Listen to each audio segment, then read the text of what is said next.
That's Mike Glennon, former NC State quarterback, 10-year NFL veteran. I'm Tim Donnelly. This is The Drive here on 99.9 The Fan. We were talking about Brennan Armstrong and his connection with the new offensive coordinator, but his old offensive coordinator at NC State. The other thing that I think is very important for Brennan Armstrong that he had at UVA is a bunch of really talented pass catchers. And the reason why that was so important is because, you know, what he was so good at during that 2021 season when he really popped was distributing the ball, right? And it didn't matter if you were the first option or the fourth option, he'd get you the ball and you could run with it, and UVA had the guys to take advantage of it. Thayer Thomas is gone, right? Devin Carter is gone from NC State's roster. They're bringing in some new players. They have some players stepping up, but is there any concern about the pass catching options for the Wolfpack? Yeah, they're replacing a lot of guys. You know, the last 2 years, it's really been about Emeka Emezi, Thayer Thomas, and Devin Carter. And now all three are gone. And who's gonna fill those shoes? Because it is clearly the weak link. I was listening to the show earlier. We got an eighth year college football player. I mean, Bradley Rosner from Rice. 8 years. I mean, that's almost as long as my NFL career. and I mean, he was in the high school class of 2016, and he's about to go play in 2023. Yeah, like a bowl game could be in 2024. Compare like current NFL, you know, like when a guy like Hendon Hooker, I believe, you know, he gets drafted and it's like, well, that guy's actually older than, I think he's a year younger than Jared Goff or something like that. This guy's got to be older than guys that are almost on their probably on their second contract in the NFL. Yeah, I think he might be in that same recruiting class as like Tyreek, like Lamar Jackson or something. Yeah. Anyway, that's Bradley Rosner, a Rice grad transfer, 6'5", 205-pounder, former high jumper. So I mean, that's going to be an option, and he had 800 yards and 10 touchdowns.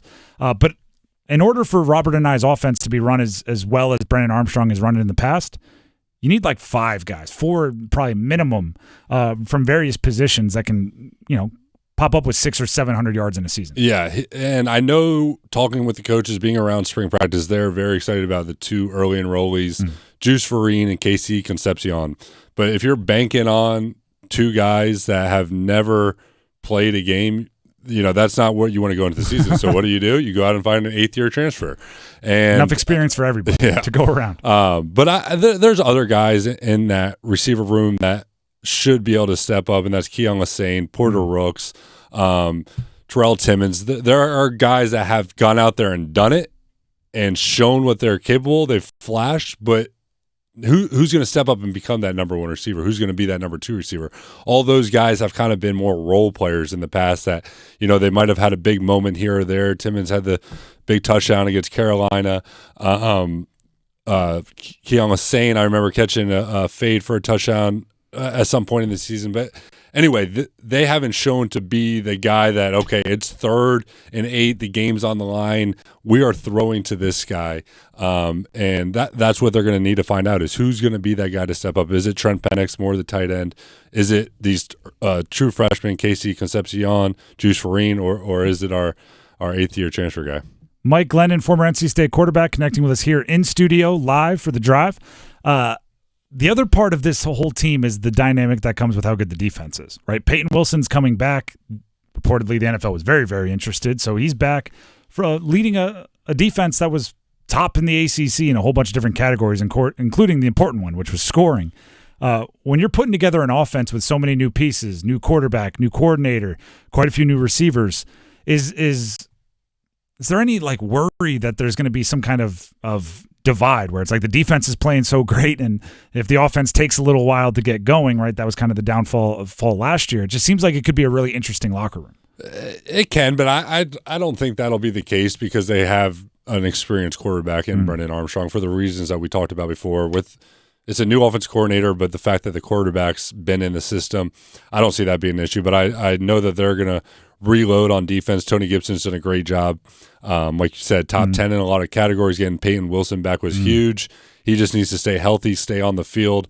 They are replacing some guys like Drake Thomas, like Tanner Engel, but they have guys that Tanner Engel was banged up a lot. Peyton Wilson's been banged up a lot. They have guys that have played. They just aren't technically returning starters, but there are guys that have played a lot of football. And then on the outside, you got 2 of the best corners in the ACC with Shaheem Battle, and I'm blanking on his name, but they got two guys that are going to make it hard on defenses to throw the ball. So up front, they also have returning defensive linemen that have put a lot of pressure on the quarterbacks.